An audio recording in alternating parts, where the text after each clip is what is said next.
The 1950s, a decade wrapped in innocence, community, and simple pleasures. If you were lucky enough to grow up during this golden era, you'll recognize the memories we're about to revisit.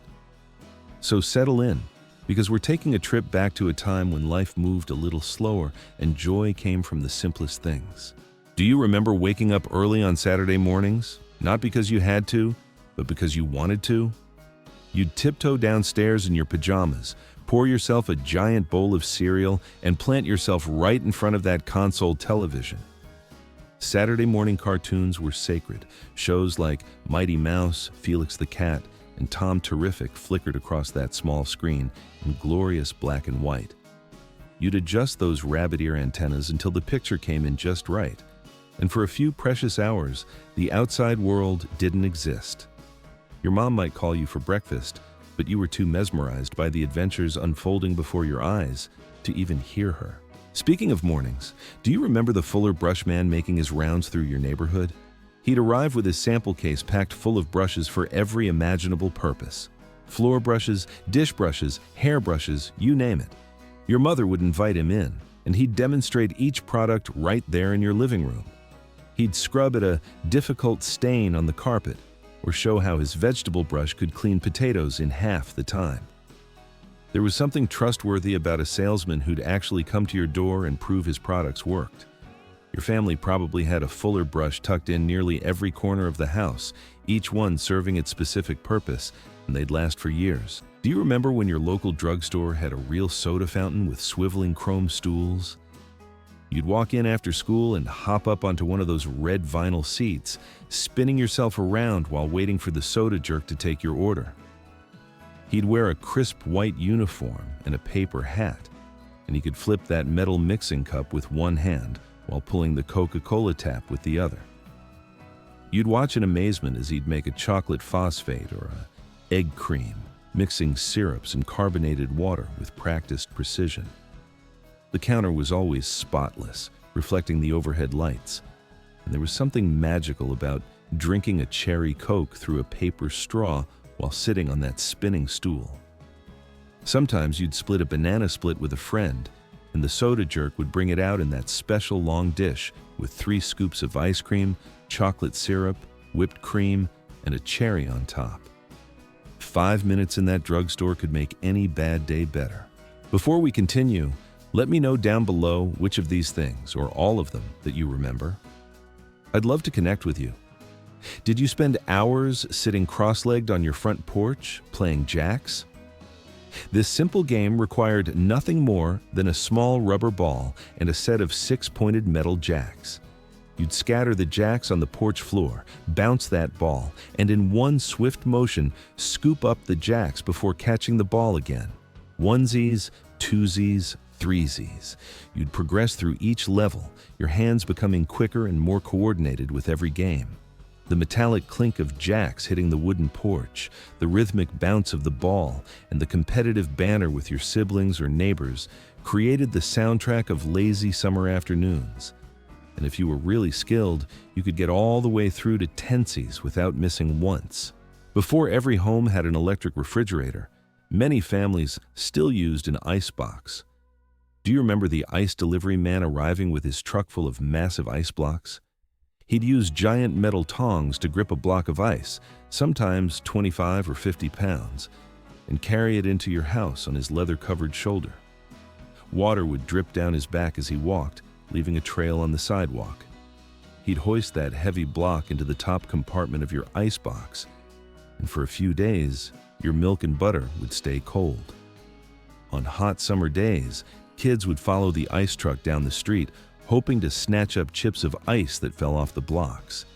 You'd suck on those ice chips like they were candy, the cold melting on your tongue while the sun beat down on your head. Your telephone in the 1950s wasn't just yours.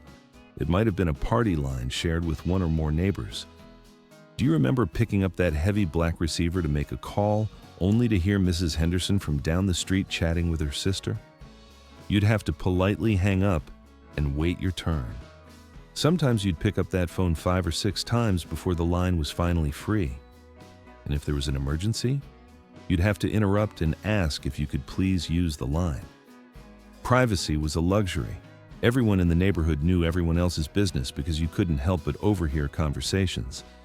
But there was also something comforting about that interconnectedness, knowing your neighbors were just a telephone line away.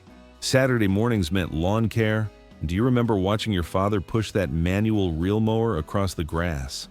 No gasoline engines, no electric motors, just pure human power and the rhythmic swish, swish, swish of those spinning blades. You could hear that distinctive sound from blocks away as fathers throughout the neighborhood tackled their lawns. The smell of fresh-cut grass would fill the air, and sometimes your dad would let you try pushing the mower yourself. It was harder than it looked. The mower would jam up on thick patches and you'd have to put your whole body weight into it. But when you finally finished and looked back at those neat striped rows of cut grass, you felt a real sense of accomplishment. Going to the movies in the 1950s was a true event. And do you remember the cigarette girls who'd walk the aisles during intermission? Dressed in elegant uniforms with trays strapped around their necks, they'd sell cigarettes, candy, and gum to the audience. Cigarettes, cigars, candy, they'd call out in sing-song voices. In an era when smoking was glamorous and everywhere, seeing these women gracefully navigate the theater aisles was part of the entertainment itself.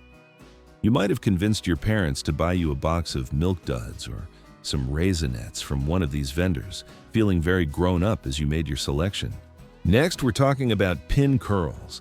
But before we do, please like this video and subscribe so you can be notified when we take another stroll down memory lane. I'd love to have you around. For girls and women in the 1950s, beauty required dedication.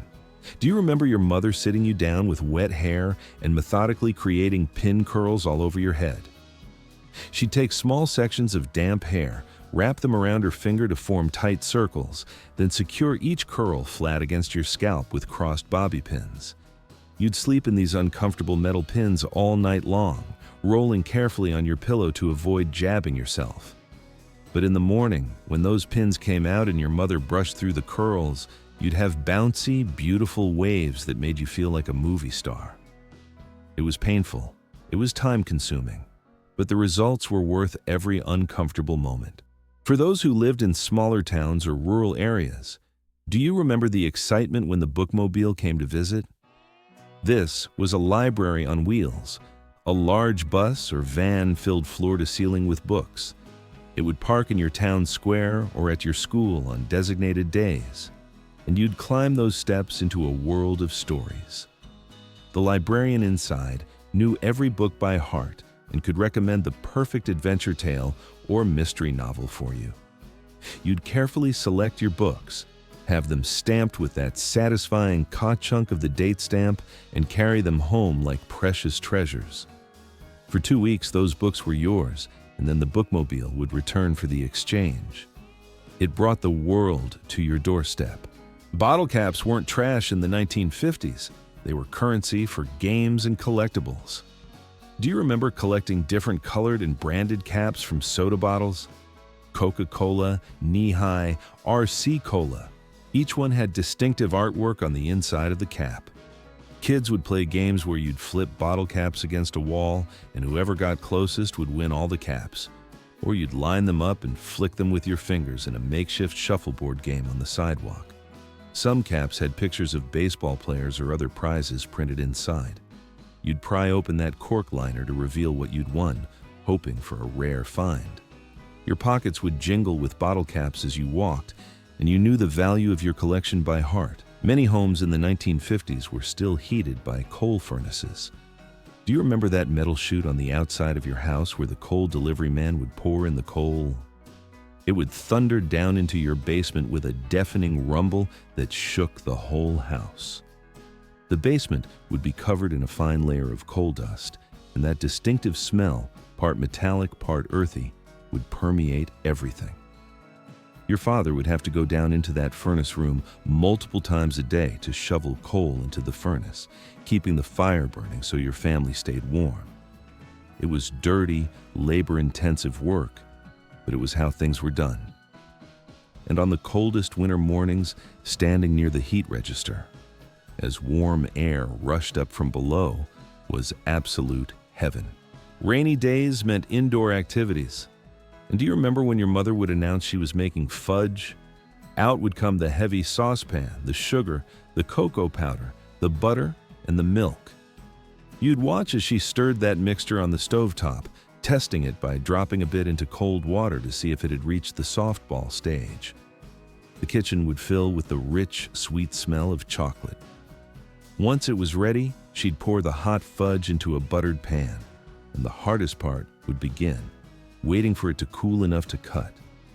You and your siblings would hover around that pan like moths to a flame, sneaking little tastes from the edges when your mother wasn't looking. When she finally cut it into perfect squares, you'd grab the biggest piece and let that creamy homemade fudge melt on your tongue. Nothing from a store could ever compare. Do you remember the distinctive yellow Helms bakery truck driving through your neighborhood? The driver would pull a wooden drawer from the side of the truck, revealing fresh donuts, bread, and pastries that had been baked that very morning. Your mother would come out to the curb, sometimes still in her apron, and select items for the family. The driver would slide that drawer back and forth, showing her all the options. The smell of fresh bread would waft down the street, announcing the truck's arrival before you even heard it. Kids would run after the Helms truck like they did the ice cream man, hoping their mothers would buy something sweet. And if you were really lucky, she'd let you pick out a glazed donut with sprinkles, still warm from the bakery. Wax paper wasn't just for wrapping sandwiches. It had a dozen uses in the 1950s home. Do you remember using wax paper to iron patches onto your jeans? Your mother would place the patch, cover it with wax paper, and press down with a hot iron, or sliding down hills in winter on sheets of wax paper when you didn't have a sled. You'd sit on that slippery paper and zoom down snowy slopes, the wax making you go faster than any wooden sled. And for school lunches, everything was wrapped in wax paper. Your sandwich, your cookies, your piece of cake. There was no plastic wrap, no Ziploc bags. That crinkly, slightly waxy smell became the scent of lunchtime itself. When Davy Crockett hit television screens in 1954, every kid in America wanted one thing: a coonskin cap. Do you remember begging your parents for one of those furry caps with the raccoon tail hanging down the back? Wearing that cap made you feel like a real frontiersman, ready to explore the wild frontier of your backyard. You'd wear it everywhere, to school, to the dinner table, even to bed if your parents would let you. You and your friends would play Davy Crockett, reenacting scenes from the show, making up your own frontier adventures. That coonskin cap wasn't just a toy. It was a transformation device that turned ordinary kids into legendary heroes. And even though the craze eventually faded, that cap probably stayed in your closet for years, a cherished reminder of when you too were king of the wild frontier.